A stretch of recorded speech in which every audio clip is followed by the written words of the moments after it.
Everyone, it's Dara. So I want to come on here to talk about an issue that I've been seeing on YouTube for a while, and I just want to throw in my 2 cents. It's about being a YouTuber, particularly a small YouTuber.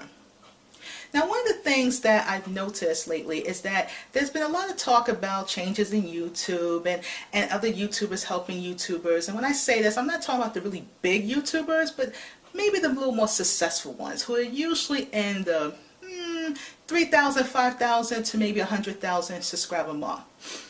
The only thing is that what about the YouTubers like me and so many others out there who haven't even reached their 100 mark yet? What about us? Don't we need mentoring too? I guess not. Now, let me just say, for those of you who are brand new to this, let me just share this right now. YouTube is an online platform where people like myself come on here and produce content. Now, content can vary. It could be, for example, if you're interested in photography, you can use this to promote yourself. If you're interested in talking about beauty, makeup, hair, this is a great way to do that. If you're like me, who's an educator and is looking to educate and help people, this is also a great platform. When you hear the term YouTuber, it just means a person who creates content on YouTube. So now that we got that out the way, let's go back to talking about the small YouTubers. Now, I want to talk to you guys because, as you know, the struggle of being a small YouTuber. You want to get your message out, you want viewership, you want people to click that subscribe button or just check you out. And it can be very hard because, let's face it, YouTube is very saturated and it's very difficult to get maybe 10 views, if that, depending on what you're talking about. I know for myself, my YouTube channel is very diverse. I started out more on a newsy, motivational kind of path, and then I just stepped away from YouTube for a long time and came back and just recently revamped my channel. However, my focus here now is more towards motivation, and motivation could be mostly talking about general topics or particularly in ESL. And because I am a creative person, I do like to add that in the mix. And I'm also colorful, I should add. So there will be times I may do a quick little happy video about why I like makeup or something like that. But the real purpose is motivation, helping people. And I think if you are a small YouTuber, you want to have a focus as to what it is you want to talk about and the audience you're trying to reach. Now, if you're in a, say, topic, or let's say you're in a field that's very broad, say like beauty and fashion, you really have to make it work and really push hard for that because there's so many beauty people out there. It is just maddening. But it's not to say it's impossible. If you have good content and you have a good approach about it, the sky is limitless, as I like to say. Now, one of the things as a small YouTuber, one of the frustrations is that, one, it can be very discouraging because you're doing all this work and people from the outside world of YouTube may not really understand how much work it takes to do all this, one, and to talk in a camera by yourself, 2 or 3 I should say, and it's just not easy, you know. Some people even have much more sophisticated equipment, or they actually writing down notes and they're memorizing. So it's a lot of work, I know.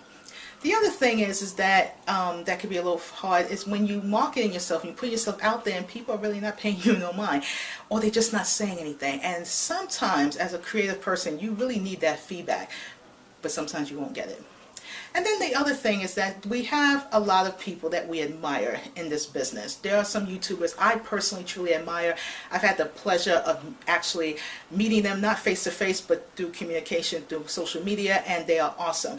And these YouTubers know who I'm talking about, and believe me, I have a high respect for you guys because y'all actually are in that higher subscriber bracket and you took time out to talk to little old me. I respect you.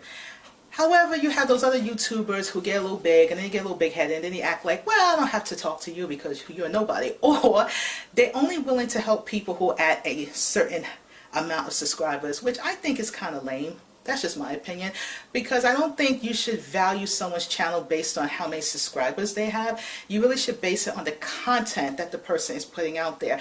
And to me, I think that's the most important thing, is the content. Because let's face it, you can have 1 million subscribers, but if only 10 of them are loyal and really care about what you say, what's the point of having the other amount of subscribers? It makes no sense. So that's just my personal opinion on that. You may beg to differ. Don't throw tomatoes at me. Again, I'm a small YouTuber, not trying to get the hate. As I said in previous videos, and I will say it again, I am not really that concerned about numbers, okay? I like to have fun with this and say, oh, help me get to 100 subscribers. But again, ladies and gentlemen, I really don't care. It's really not about that. It's about my content. All I really care about is people actually taking interest in what I have to say, and particularly in ESL, because that's really my true heart. That's really my baby. And so for me, my audience will be more for the educators, so to speak, or fellow ESL students, or just students in general. But even if you're not in the ESL world and you still think what I'm saying is great, I love you for it, believe me. So in conclusion, small YouTubers, again, don't let it get you down. Keep on with the good fight. Just keep on believing in your content and keep producing. Don't worry also about camera equipment, because let me tell you, I am using a flip HD camcorder right now and it is outdated. Okay? I'm in a room where the lighting is really not the best. I'm not using any kind of microphone, so I'm just going with what God gave me, which is my voice. So don't worry too much about that either. And sometimes bigger YouTubers really make a big deal about that, but one thing they have to understand is that you have to start from somewhere, and a lot of us are broke. Like in my case, I don't have a job, so I can't afford the big equipment, the cameras and all that, and frankly, when the time comes, maybe I'll invest in one, but for right now, my little flip will do. Be confident in yourself, give it all you got, and know there's an audience for everybody. And just if ever you find yourself in a situation where you're not reaching that 1,000 subscriber mark, so what? Because let me tell you something, I would rather have a few people following me and really loyal and really watching my stuff than to have a lot of people following me and they don't even know why they're following me. That's just me. Thank you so much for watching. I appreciate it, and I'll see you in the next video. Bye.